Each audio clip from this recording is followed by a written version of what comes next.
vorrei dire una cosa. C'è un grandissimo militante, leader afroamericano che si chiama Malcolm X, che ha detto che se il lavoratore, o meglio, se il povero, o meglio, lo schiavo, aspetta che il padrone cambia la sua situazione, non cambierà mai. Per cui quello che dice Sama è bello, è lo Stato italiano che deve cambiare le leggi, però dobbiamo essere noi a sforzare lo Stato italiano a cambiare le leggi, perché finché noi non cercheremo a organizzarci, a metterci insieme, a unirci e dire, cioè, e creare una forza veramente potentissima per fare capire allo Stato italiano che noi non siamo persone senza cultura, noi non siamo persone con il cervello vuoto e che noi vogliamo cambiare la nostra situazione, lo Stato italiano non si muoverà mai.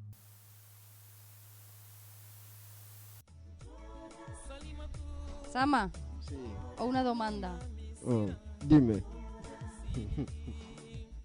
Qual è la prima parola che hai imparato in italiano? Io. Pomodoro. Pomodoro! Pomodoro!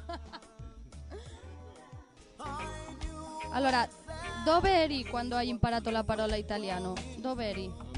A mi paese. En tu país. Sì. ¿Cuál es tu país? Mali. Mali. Sì. ¿Y cómo has visto esta palabra? Io ho visto un prodotto italiano come pomodoro. Un prodotto importante in Africa. ¿Una También. botella? Sì, una botella. Scrive sopra pomodoro. Pomodoro. E io aprendo a controllare questo nome. Y ahora estás en Italia y ¿con qué trabajas? Pomodoro. Salut à tous, nous sommes à Radio Ghetto, une radio qui se situe pratiquement dans la ville de Foggia, Rignano Garganico, qui est pratiquement 15 km de Foggia. Et cette radio se trouve dans le Gran Ghetto de cette ville-là, où ils vivent 2000 à 2500 personnes, et tous provenant de l'Afrique subsaharienne, pratiquement de l'Afrique de l'Ouest, pour la majorité.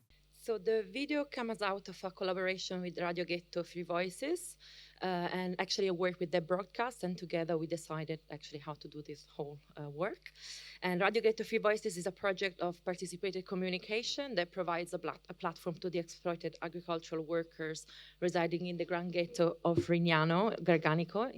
And it was born in 2012 when a group of activists decided to support the strikes and uprisings of the harvesters by setting up a radio in the Gran Ghetto that would help them getting organized and share their life experiences, but also warning other migrants from actually the risk implied in working in the Italian agriculture. And for this reason, they also broadcast in Africa, in Northern and Sub-Saharan Africa, in a wide range of languages.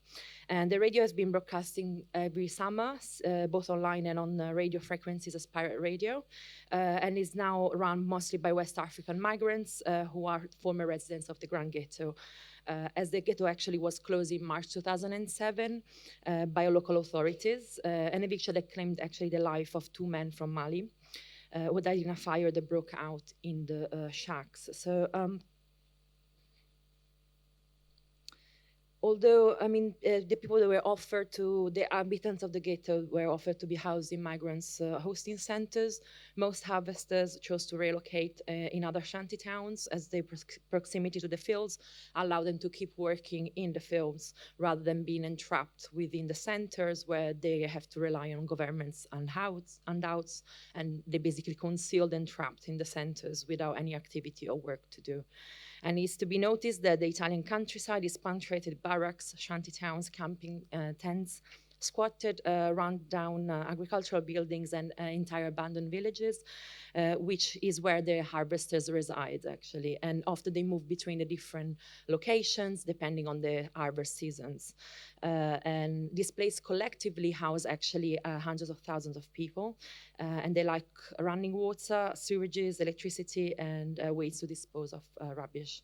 So the remoteness ensures a complete separation of these spaces and subjects from urban life and public discourse in Italy, maintaining the color line that the Italian nation state has been building since its foundation in 1861 through, as been mentioned today, the colonial politics, and also the more recent border necropolitics within the Mediterranean.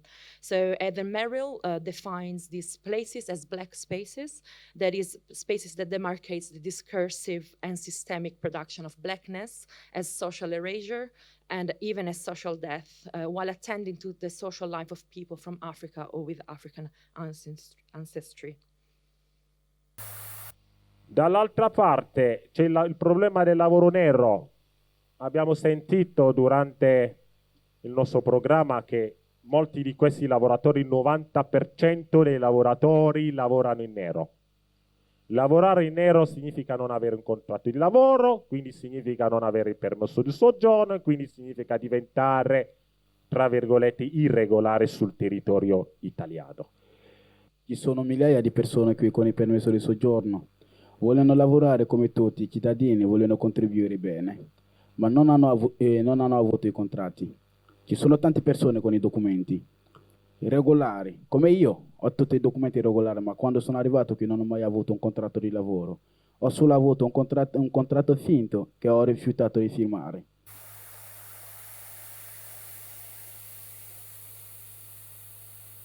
Buongiorno a tutti, siamo sempre alla Radio Ghetto, nella frequenza 97.0.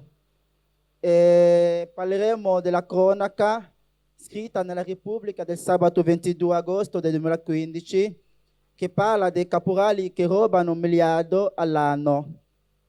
Allora, in questa inchiesta il problema che si pone è la morte di una bracciante italiana, bisogna precisare italiana, morta nei campi dove si raccolgono i pomodori. Sembra strano, uno si chiederebbe, ma com'è possibile che sui campi dove si raccolgono i pomodori si trova un'italiana addirittura morta, perché si pensa che sono solamente gli stranieri, neri o europei dell'est, che vengono qua a lavorare nei campi. Io più che le ruspe nelle baracche utilizzerei le ruspe nei cervelli per cancellare pregiudizi e stereotipi sbagliati.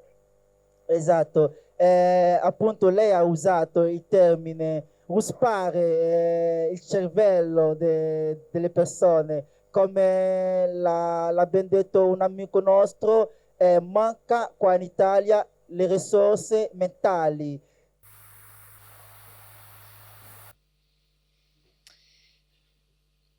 So a typical day for one of the harvesters starts around 3:30 a.m.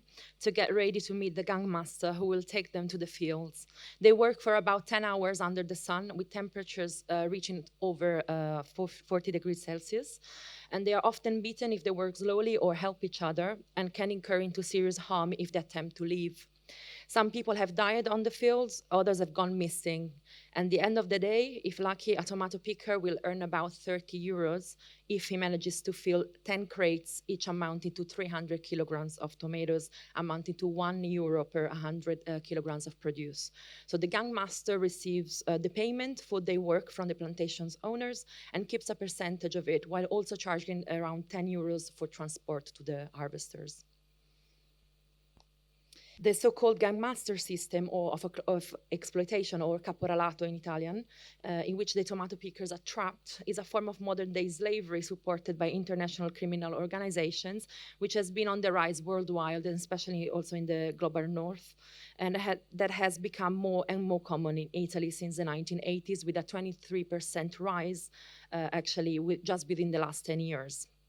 It is also important to notice how being a gangmaster in Italy was not a criminal offense until 2013, and that only in October 2016 a new bill was passed to actually also persecute the plantation owners who rely on the gangmaster system.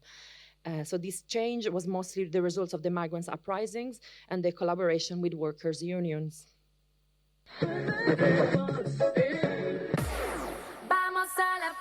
Sei al mare a goderti la tua breve vacanza sudata tutto l'anno? Sei uno di quelli che al contrario non riescono a staccarsi dalla città neanche ad agosto?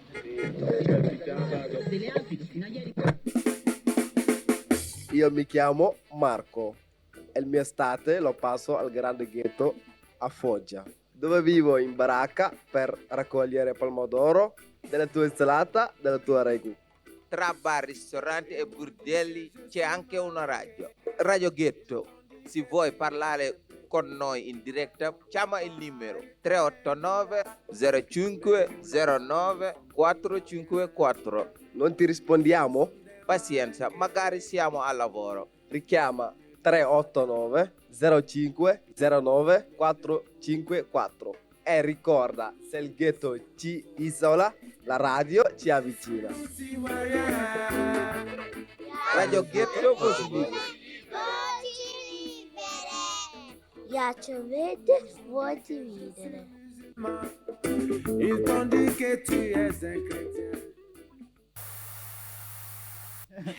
Bene, allora Ket, noi siamo arrivati oggi come volontari. Abbiamo visto che qui nel ghetto ci sono anche altri ragazzi occidentali che girano qui per il ghetto. Sì. Come vedete voi queste persone che arrivano qui? Sì, infatti su questo problema, cioè diciamo che non è proprio un problema, però è un aspetto di quelli occidentali che arrivano qua, diciamo che fanno il turismo. Per me è semplicemente un turismo, perché ci sono quelli che arrivano con le macchine fotografiche, fanno le foto, girano all'interno del ghetto, e hanno in testa magari di venire qua per vedere un po' come vive la gente, vedere come sono le condizioni, ma in realtà non fanno niente, perché stanno qua e tornano a casa senza capire proprio bene, cioè, come funziona qua le cose al ghetto. E per me è una cosa veramente brutta, ma però magari possono anche fare una documentazione verso l'esterno di ciò che succede qui, quindi potrebbe anche essere utile, perché magari possono, tramite le fotografie o tramite comunque sia dei video, dei filmati, diciamo anche fuori si può conoscere la realtà del ghetto, e quindi sì, sono anche d'accordo con te, però c'è una cosa da dire, che quando questi occidentali vengono qua sono sull'euforia del momento, e poi dopo quando se ne vanno a casa, che fanno queste foto, ma finisce lì, perché in fondo non cambia proprio niente, capito? Cioè, ok. So the video Radio Ghetto Relay came out of what we defined as a remote collaboration, and was developed during an artist in residence program in Wrocław in Poland. This location was not chosen by chance. Actually, caporalato came to the media attention in Italy in 2006 because of a delegation of the Polish government who visited Italy to demand news on the fate of around 100 Polish nationals who went missing while working on the tomato plantations in south of Italy.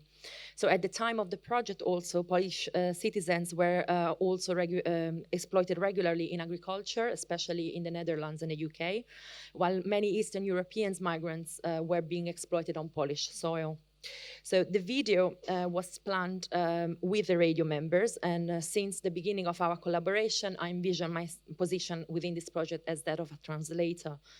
So without a direct visual reference or portrayal, which you're seeing here in these stills, but it's not in the film, the video was intended as an opportunity to rethink how migrants' voices are often mediated, filtered, and appropriated to serve other agendas, either from NGOs, journalists, or politicians.